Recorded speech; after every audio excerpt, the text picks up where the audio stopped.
Hello guys, आज आप लोगों का स्वागत है हमारे चैनल में स्टडी विद जोजन। तो आज हम लोग क्लास 10th केमिस्ट्री का चैप्टर 2 की एक्सरसाइजेस करने जा रहे हैं, एसिड बेस एंड सॉल्ट की। तो चलिए शुरू करते हैं। तो पहले क्वेश्चन क्या दिया है, a solution turn red litmus blue, its pH is like to B.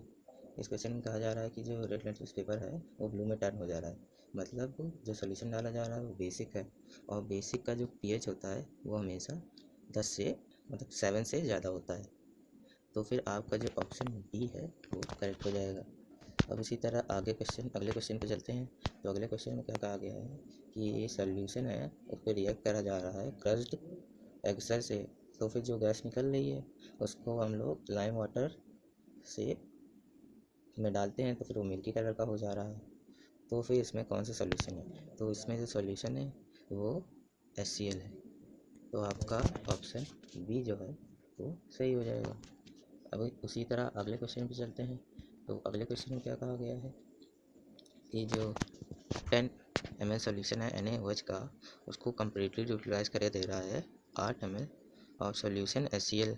तो फिर 20 ml of solution of NaOH को कितना अमाउंट ऑफ HCl लगेगा न्यूट्रलाइज करने के लिए। तो जैसे कि 10 ml को NaOH करने के लिए 8 ml लग रहा है, और 20 ml को करने के लिए जो उसी का डबल लगेगा यानी 16 ml लगेगा। तो फिर आपका जो ऑप्शन डी है वो करेक्ट हो जाएगा। इसी तरह आगे बढ़ते हैं, अगले क्वेश्चन में लेते हैं। तो अगले क्वेश्चन में क्या है कि which one of the following type of medicine is use for treating indigestion. मतलब जब अपच हो जाती है तब हम लोग कौन सा सी टाइप की मेडिसिन लेते हैं। तो जब एसिडिटी हो जाती है तब हम लोग एंटा एसिड लेते हैं। तो आपका जो ऑप्शन सी है वो करेक्ट हो जाएगा। तो ऑप्शन सी एंटा एसिड। अब इसी तरह अगले क्वेश्चन पे चलते हैं, क्वेश्चन 5 पे। तो क्वेश्चन 5 में क्या है कि जो क्या करना है इसमें, write word equation and balance chemical equation for reaction take place. तो इस क्वेश्चन में करना क्या है कि जो ये सब दिए गए हैं ABCD, इनकी वर्ड इक्वेशन बनानी है, साथ साथ बैलेंस केमिकल इक्वेशन भी लिखनी है। तो पहला एक है dilute sulphuric acid react with zinc granule. तो इसकी वर्ड इक्वेशन कैसे बनेगी, इसकी वर्ड इक्वेशन बनेगी sulphuric acid plus zinc gives up zinc sulphate plus hydrogen gas, the hydrogen से। और बैलेंस केमिकल इक्वेशन की कैसे होगी, H2SO4 plus Zn gives up ZnSO4 plus H2। इसी तरह दूसरा देखते हैं, दूसरे में क्या है, डाइल्यूट हाइड्रोक्लोरिक एसिड रिएक्ट कर रहा है मैग्नीशियम रेडियन से। तो उसकी वर्ड इक्वेशन कैसी होगी, hydrochloric acid plus magnesium gives up magnesium chloride plus hydrogen. और बैलेंस केमिकल इक्वेशन क्या होगी, 2HCl plus Mg gives up MgCl2 plus H2। इसी तरह तीसरी देखते हैं, तीसरी क्या है, dilute sulphuric acid react with aluminium powder. तो इसकी वर्ड इक्वेशन क्या होगी, sulphuric acid plus aluminium gives up aluminium sulphate plus hydrogen. तो इसकी बैलेंस केमिकल इक्वेशन क्या होगी, 3H2SO4 plus 2Al gives up Al2SO4 का होल थ्राइस 3H2। उसी तरह डी पे जाते हैं। तो डी में क्या कहा गया है, dilute hydrochloric acid react with iron filling. तो इसकी वर्ड इक्वेशन कैसे होगी, hydrochloric acid plus iron gives up ferric chloride plus hydrogen. तो इसके से बनेगी 6HCl plus 2Fe gives up Fe 2 FeCl3 plus 3H2। अब उसी तरह ये खत्म होता है फिफ्थ क्वेश्चन। तो चलिए सिक्स क्वेश्चन करते हैं। तो सिक्स क्वेश्चन में क्या है, a compound such as alcohol and glucose also contain hydrogen but are not categorise as acid, describe an activity to prove it. तो इस क्वेश्चन में जो पहले एक्टिविटी हुई थी 2.8, उसको पूरी तरह डिस्क्राइब करना है कि कैसे वो एक्टिविटी परफॉर्म करी गई है, क्या क्या लिया गया है सोल्यूशन, और किस तरह वो रिएक्ट कर रहा है। तो उसमें वो वाले क्वेश्चन को हम पिछले लेक्चर में दिखा चुके हैं, तो उससे आप देख के लिख सकते हैं। अब उसी तरह सेवन्थ क्या है, why does distil water not conduct electricity where rain water does.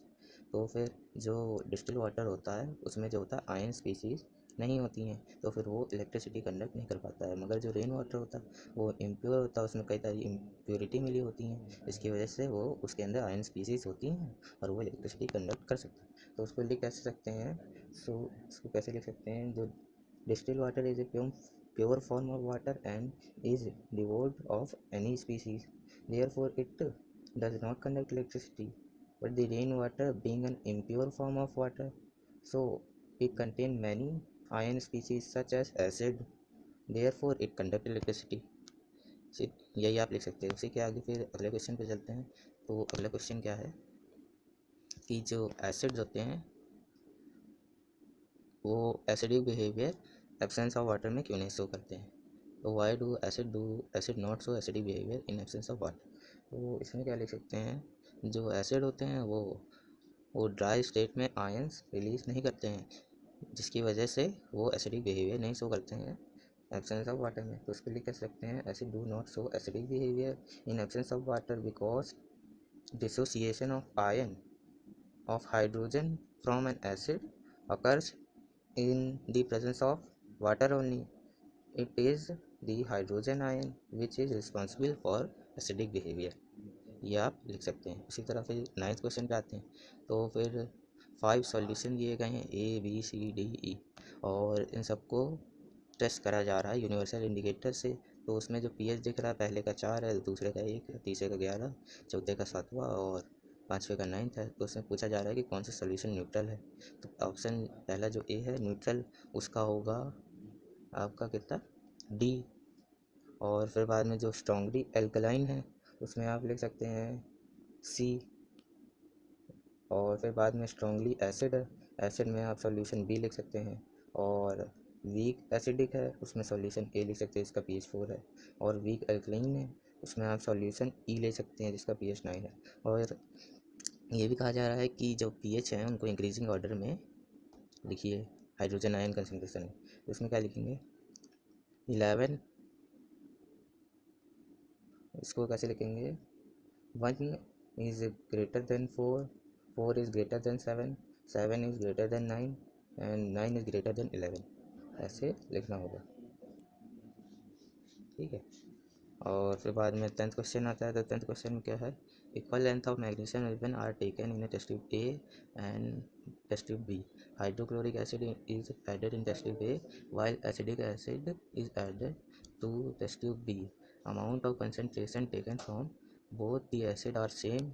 Which test tube will phase occurs more vigorously and why? तो इसमें जो HCl की टेस्ट ट्यूब है, टेस्ट ट्यूब ए, वो जल्दी रिएक्ट करेगी क्योंकि जो HCl होता है वो मोर एसिडिक होता है एसिटिक एसिड से। तो इसको आप कैसे लिख सकते हैं, इसमें आप लिख सकते हैं ऐसे कि the fusing will occur strongly in test tube A in which HCl is added, and because HCl is strong acid than acetic acid CH3COOH, therefore it produces hydrogen gas fast speed due to which fizzling occurs। और उसी के बाद चलते हैं हम लोग question 11 में। तो इसमें क्या कहा गया है, क्वेश्चन 11 में क्या कहा गया है कि जो फ्रेश मिल्क होता है उसका पीएच क्या होता है 6 होता है। तो how do you think pH will change as it turn into curd, explain and your answer. So जो दूध का पीएच होता है वो 6 होता है। तो फिर में क्या ऐसे पूछा गया है कि कैसे जो पीएच होता है कर्ड का वो चेंज हो जाता है। तो इसको कैसे लिख सकते हैं, तो the pH of milk is 6 and it changed to curd. The pH while reduced because the curd is acidic in nature and the presence of acid it decrease the pH. It decrease the pH. यही लिख सकते हैं। चलिए दोबारा इस answer को repeat कर देते हैं। तो क्या है, the pH of milk is 6 as it changed to curd. The pH will reduce because the curd is acidic in nature. Therefore, the acid present in it decrease the pH, ये लिख सकते हैं। उसके बाद क्वेश्चन 12 पे जाते हैं। Question 12 में क्या है, a milk add a very small amount of baking soda to fresh milk. तो उसमें क्या कहा गया है कि जो मिल्क होता है, मिल्क मैन जो होते हैं वो थोड़े से अमाउंट ऑफ बेकिंग सोडा को फ्रेश मिल्क में डाल देते हैं। तो फिर क्वेश्चन पूछा गया है why does he shift the pH of fresh milk from 6 to slightly alkaline. मतलब 6 से ज़्यादा वो क्यों कर देते हैं। तो फिर वो इसलिए कर देते हैं पीएच इंक्रीज क्योंकि जो फ्रेश मिल्क होता है उसका पीएच 6 होता है और जब हम बेकिंग सोडा को डालते हैं तो फिर उससे जो कर्ड होता है मतलब दही वो जल्दी नहीं बनता। इसको लिख कैसे सकते हैं, the milk man shift the pH of fresh milk from 6 to slightly alkaline because alkaline condition milk does not set as curd easily. और दूसरा क्वेश्चन क्या है कि why does the milk takes long time to set as curd. मतलब इसमें क्या कहा गया है कि जो दूध होता है वो टाइम क्यों लेता है ज़्यादा देर कर्ड बनने के लिए। तो इसमें कैसे लिख सकते हैं कि जो मिल्क होता है वो बेसिक होता है, मिल्क जो होता है वो स्लाइटली बेसिक होता है यूजुअली, और जो कर्ड होती है वो एसिडिक होती है।